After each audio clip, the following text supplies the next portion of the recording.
Dude, he's missing his whole left side. Yeah. See that? Yeah, that other one's coming after him.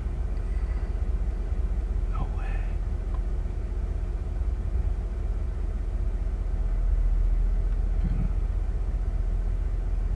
You're gonna go at it. No way. No way.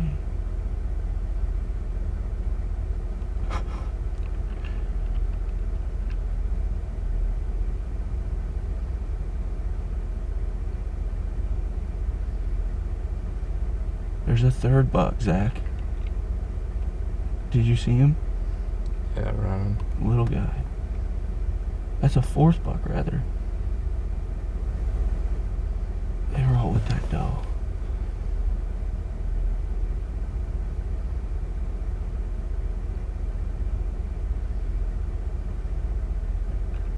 Oh my gosh.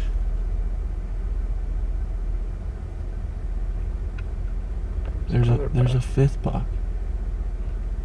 Only in southern Iowa, you drive down the road, you got giant bucks going at it in the middle of a hayfield.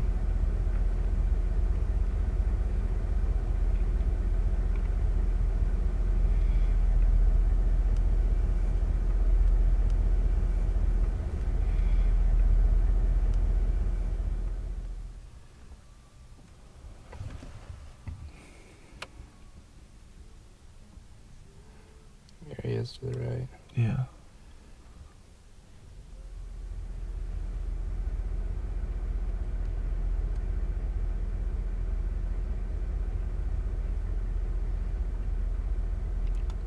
Well, it's right at 7 o'clock, and Zach and I just had 5 bucks out here in this fescue field, this hay field. And this is one of the things that these guys have talked about, these big mature bucks moving later in the month of November. The pressure's really falling off, and they are on their feet much later into the morning.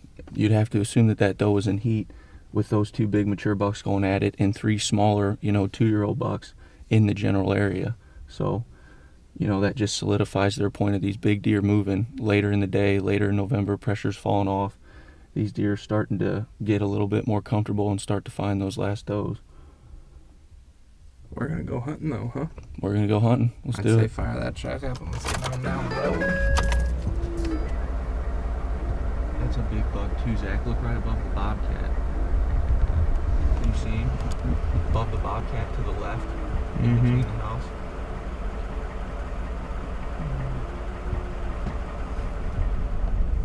Big slobs Running around everywhere. Huge bucks. That's like 10 bucks that we've seen in the last 15 minutes, 20 minutes on There he is, there he is. That thing's a tank. Oh my gosh.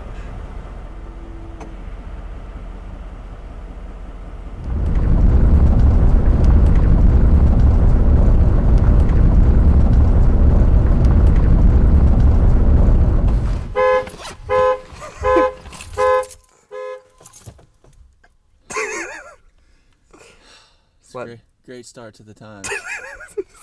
Gosh dang it. We're here. I think they know that we're here now. Fair chase. Hey, we're over here. We're coming. We're coming from over here. We're going over there. Fair chase. Good for us. That's my fault, dude. No, I unlocked it. I don't know why. I unlocked it from inside the truck. Yeah, that's why, because it didn't lock from inside. Oh my god. Oh well, here we go. Let's go. Luckily there's a house right there.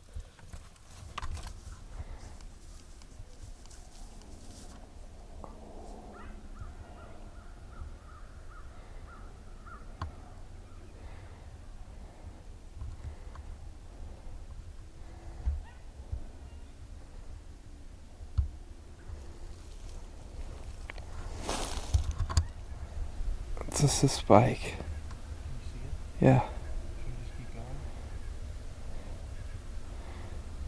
Oh, he's walking this way.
up and shoot him if you can. Ah, he's gone. He's gone. He's too far. We're alright. Dang it, dude. If he had walked down in front of us, we'd have killed him.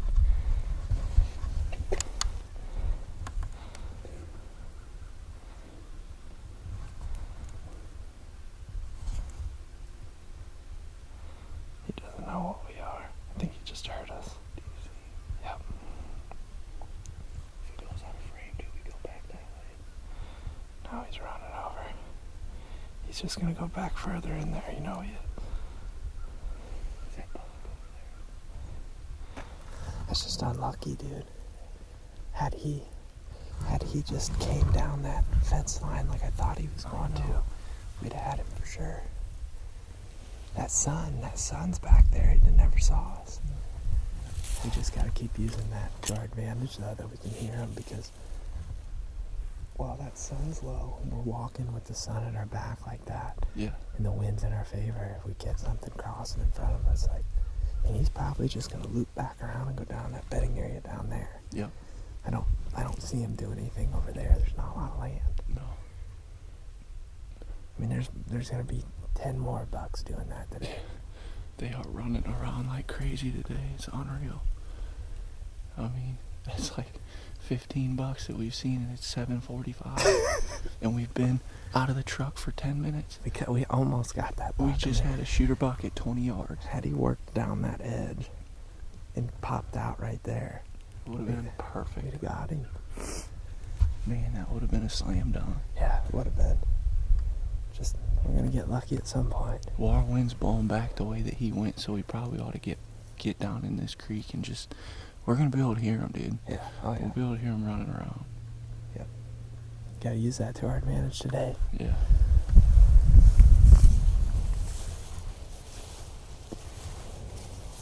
Well, it's just a little bit before 11 o'clock, and since we had that encounter this morning with that buck, right when we got out of the truck, we've basically made it 500 yards down this creek bottom. We set up in a little thicket and called on the edge of this transition. Zach did a rattling sequence, and we didn't get anything stirred up, but we sat there for probably 40 minutes, and we've just been easing down this creek bottom. We got a buck spotted, probably a 2-year-old buck, 150 to 200 yards in front of us, and he's just acting kind of weird. Zach saw a couple tail flickers behind him. We're assuming, or I guess we're hoping, that there's another older buck, possibly with a doe, and he might just be kind of hanging out around him. We're just gonna keep easing up here. We got the sun directly behind us, so I think as long as we keep moving slow and don't make a bunch of noise, we should be able to get up closer and see what we got going on up here.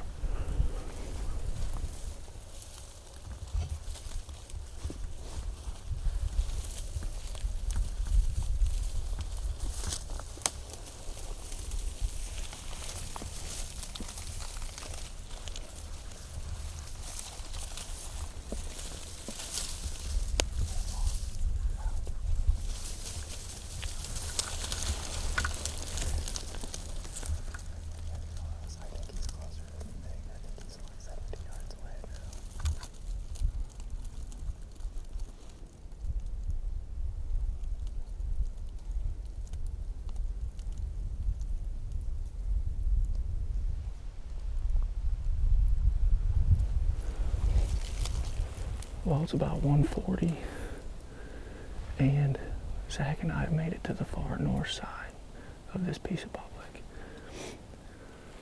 So that little 2-year-old 8-pointer that we glassed at about 150 yards, we worked our way up and got to within 40 yards of him.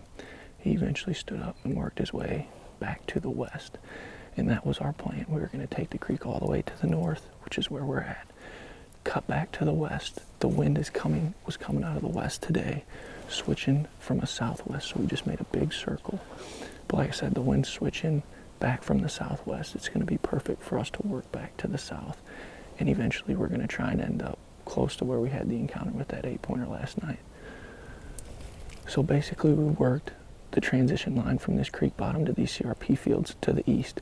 We loop back around, the wind switched out of the southwest.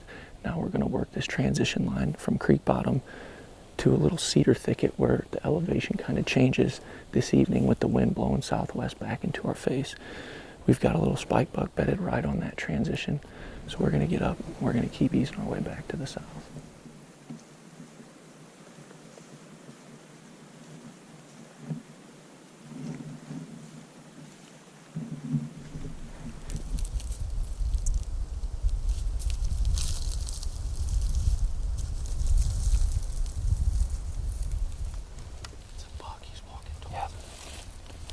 Stay low.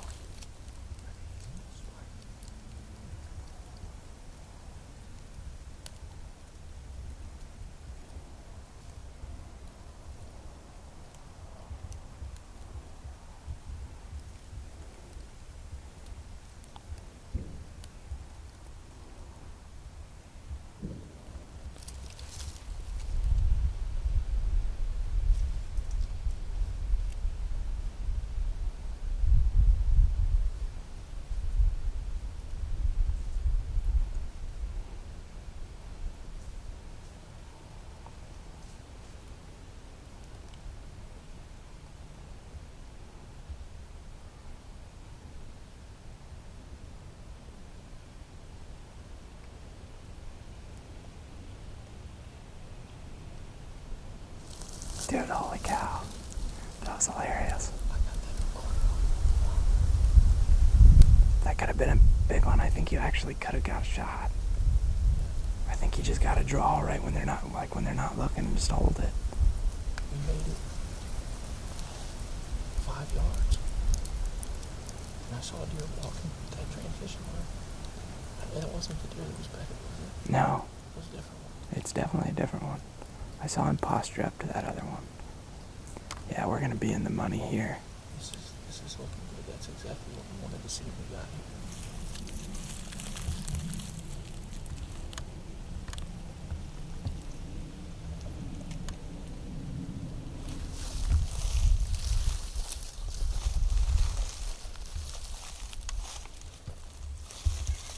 It's right up there. We're gonna have to calculate.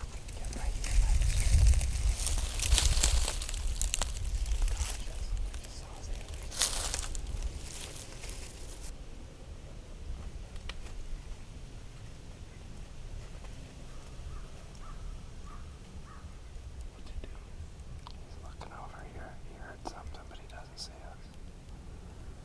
He's a huge 6-pointer. Like huge. He's a no-doubt shooter. It could even be that one from this morning. Is it too risky for me to trust to that triple tree? Probably. Yeah, I mean, you're just gonna have to shoot where you can.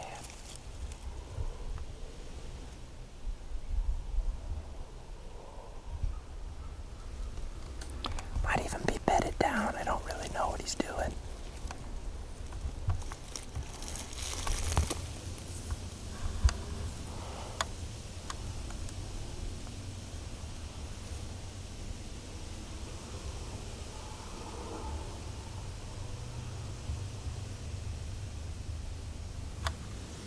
There's 3 bucks over there. There's a little one over there, another one over there, and then he's in there somewhere.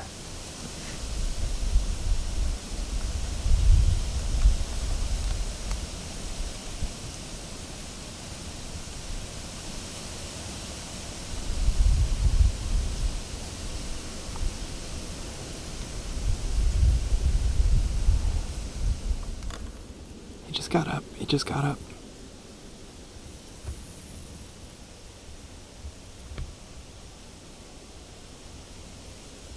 He's hobbling up to the left. He's hurt.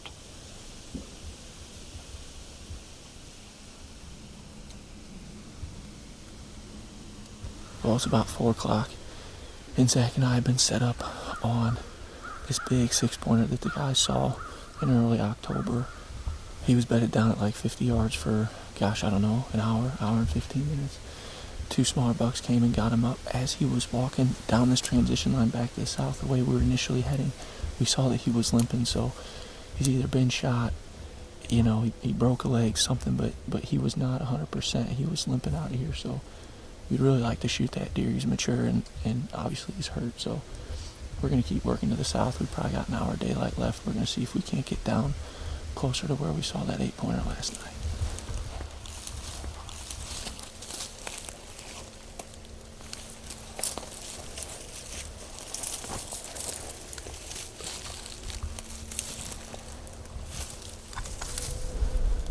Well, we're wrapping it up here today, and it's been a long day for Zach and I, but it's been a good day.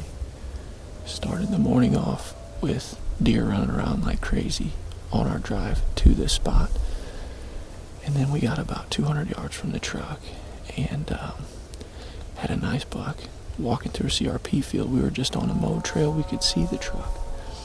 He got to 20 yards. I saw him. Zach was behind me. I said, Zach, he's going to squirt out behind us, so we just kind of tried to flip-flop quick. He bounded off to 30 yards and stood there for maybe a second or two, and then he bounded off to about 50 yards, so we didn't get a shot on that guy, but started the day off good, and then we didn't see as many deer as we thought we were going to see this morning, but the wind switched. We worked our way back to the south on the other side of the creek on this transition line here, and we ended up getting set up on a nice mature 6-pointer that the guys saw in this bottom in October. We sat there for probably over an hour, and a couple smaller bucks came in, got him up, and when he stood up, we saw that he was limping pretty good and he looked pretty run down. So, he got hurt fighting, or broke his leg, maybe got shot, who knows. We've seen a bunch of stands down in this bottom. It very well could be somebody shot him. And we're always talking about, what we can use to our advantage when we're hunting, whether we're in a tree or on the ground. But this morning it was 22 degrees when we got out of the truck, so everything was frosty, crunchy. But as soon as that sun popped up over the horizon, everything thawed out, and we were able to get around this bottom really, really good, really quiet. I mean, it wears you out, but you're really focused the entire time when you're walking around out here, and we're going, 5 yards a minute. It's incredibly, painfully slow at times, but when you walk up on a deer on the ground and they don't see you, it's pretty cool. And it's been working. Zach shot an awesome buck on the ground. We've had some really, really good hunts yesterday and today and been really close to some deer, so we're going to go back to the house and see what we can come up with for the morning.